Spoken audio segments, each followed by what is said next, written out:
Magandang araw mga kabiks, no? Magbibigay naman tayo ng clarification, ideas and update po regarding po sa certification of road safety.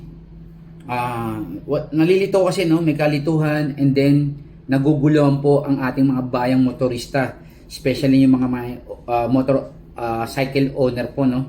Kasi ito po yung mainit na usapin regarding po sa road safety certification. So wala kasing malinaw, no? Malinaw na sagot po ang LTO, and then of course kasama na rin po diyan yung mga shop owners ng mga aftermarket pipes and mufflers, kung paano at saan po ba ito makukuha. Ang sinasabi kasi ng LTO, makukuha po ito sa manufacturers and assemblers.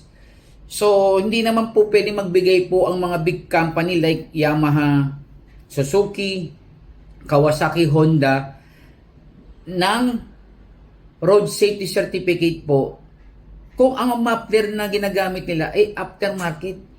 Imposible po yun. Kalokohan po magbibigay po yan ng certification yung mga Yamaha. As in, ginagamit nyo is example, JBT, TSMP, JD, saka marami pang ibang mga power pipe po na ginagamit po sa circuit concept, no? Hindi naman sila makapagbigay niya yung mga big company.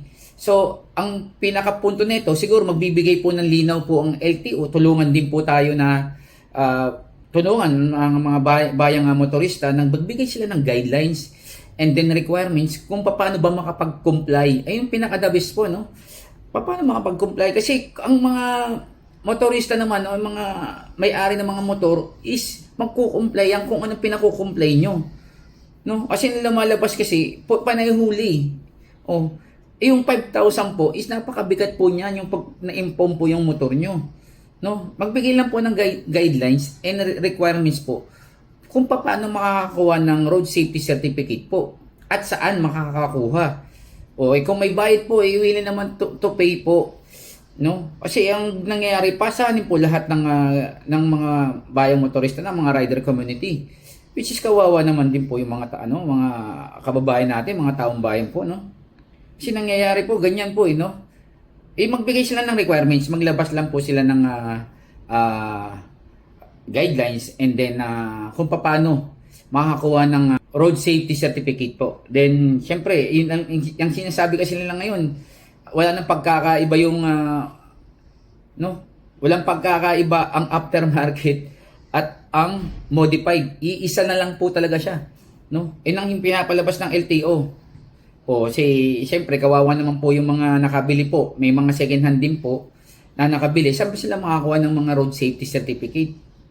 So sana magbigay lang po sila ng guidelines and requirements po. Tapos i-complain nila kung saan ipapasa. Madali lang naman po yan, no? Magtulungan po tayo, wag po tayong kasi nangyayari po, serbisyo tayo. Serbisyo publiko po tayo.